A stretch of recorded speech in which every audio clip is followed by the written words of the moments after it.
안녕하세요. 안재현 약사입니다. 오랜만에 좀 뵙는 것 같아요. 제가 개인적인 일로 조금 바빠서 최근에 영상을 좀 자주 못 올렸습니다.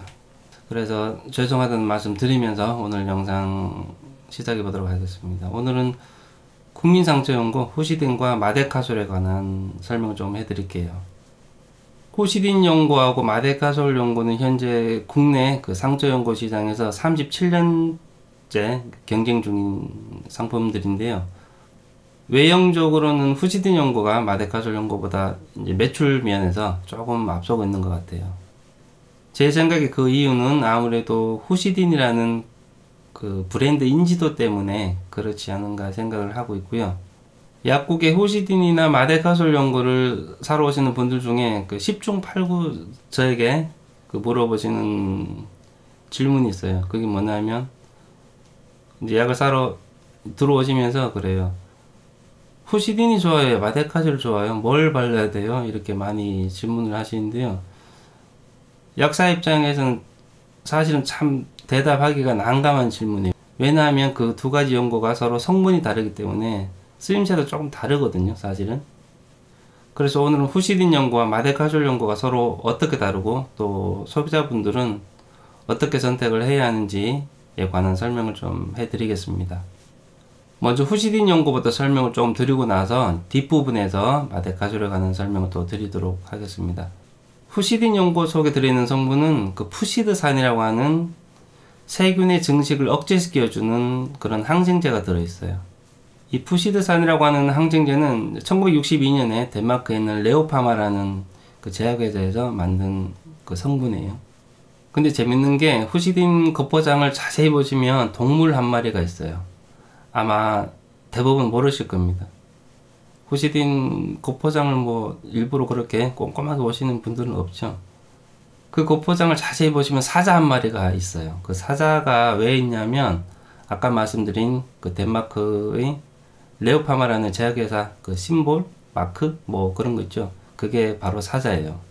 후시딘 연고를 순수 국내 제품으로 아시고 계시는 분들이 상당히 많더라고요. 사실은 그게 아니고 그 1976년부터 그 동아약품이 레오파마라는 회사와 기술도 제휴하고 또 판매 전략 같은 것도 제휴를 해서 지금까지 국내에 계속 판매를 하고 있는 거죠. 후시딘 연고 속에 들어있는 그 푸시드산이라고 하는 항생제는 세균을 죽이는 게 아니고요. 세균이 자기 몸속에서 단백질 합성 같은 걸 해서 살아나갔는데 그거를 방해를 해요. 단백질을 못 만들게 방해를 해서 세균들이 이렇게 증식하는 것을 억제시켜 줍니다. 세균을 죽이는 살균 작용 이런 거하고는 조금 의미가 달라요. 엄밀하게 말하면. 후시딘 연고는 그 포도상구균이나 연쇄상구균이라고 하는 그 세균의 그룹이 있어요. 그람 양성균이라고 하는데 그런 세균들에 일반적으로 잘 듣습니다. 그래서 농가진이나 뭐 여드름 같은 거 모낭염 있죠. 그런데도 잘 들어요. 후시딘 연고가. 눈에 안 보이는 이런 세균들이 항상 우리 피부 위에 존재를 하거든요. 그래서 피부에 예를 들어 상처가 나면 그 상처 부위를 통해서 이런 세균들이 뭐 1차적이 됐든 2차적으로 또 나중에 감염이 됐든 그런 식으로 계속 감염이 되는 겁니다.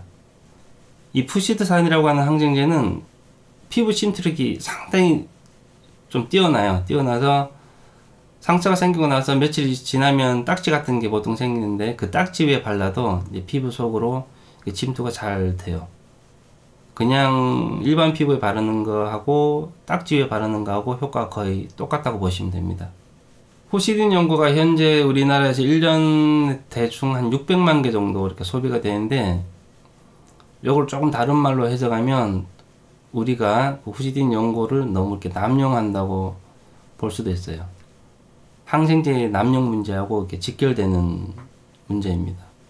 그래서 후시딘 연고에 대한 그 세균들의 내성이 현재 50% 정도 되기 때문에 사용을 조금 자제할 필요가 있어요. 지금은.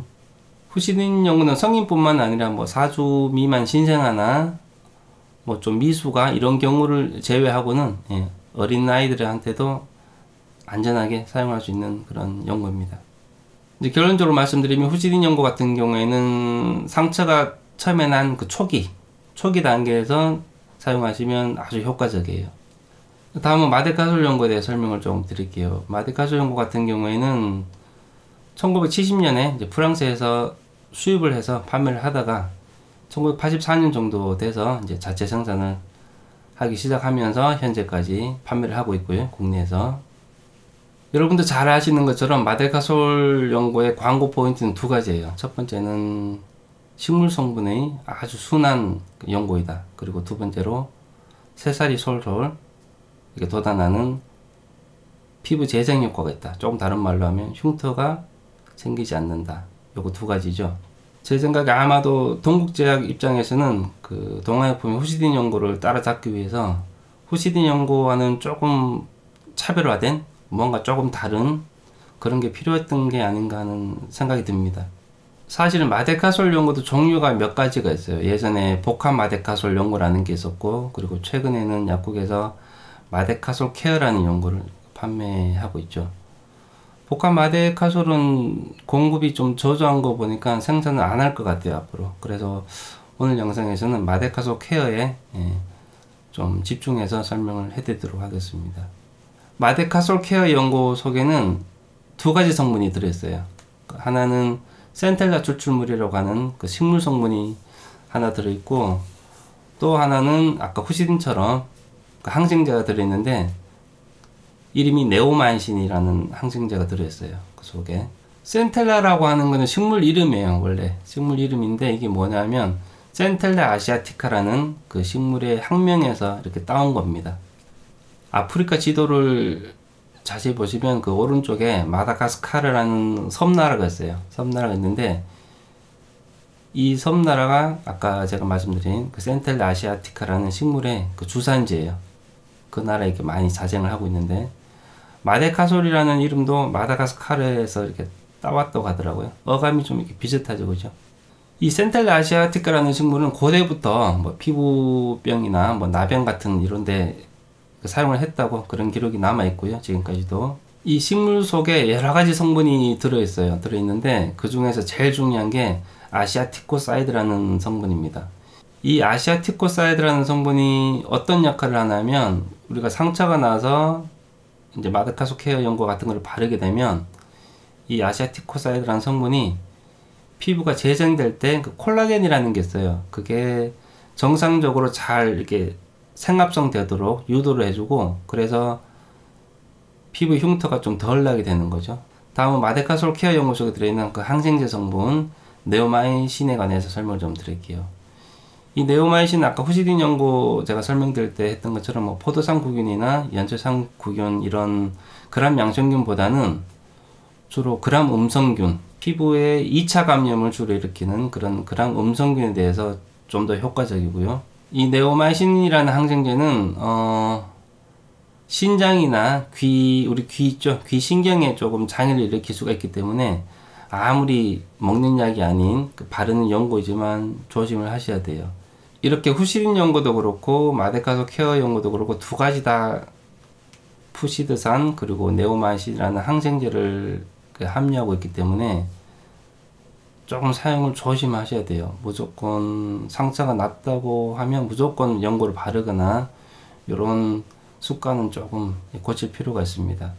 아주 가벼운 상처에는 이런 연고를 안 발라도 돼요. 사실은 안 발라도 되고, 집에 소독약이 있으시면 뭐 포비돈 같은 그런 안전한 소독약으로 소독해 주시면 되고, 당장 뭐 소독약이 없을 경우에는 뭐 생리식염수나 아니면은 흐르는 수돗물에 그냥 세척을 해줘도 보통은 염증이 잘 안 생기죠. 아주 사소한 상처인 경우에는. 그래서 마데카솔 케어 연고 같은 경우에는 아까 후시딘은 상처 초기에 좀 바르는 게 좋다고 했죠. 근데 마데카솔 연고는 피부 재생 효과 같은 게 있기 때문에 상처 초기보다는 상처가 재생되는 과정에 있는 후반 쪽에 사용을 하시는 게 더 좋습니다. 네, 오늘 영상 여기까지고요. 전 또 다음에 더 좋은 영상으로 찾아뵙고 인사드리겠습니다. 안재현 약사였습니다. 감사합니다.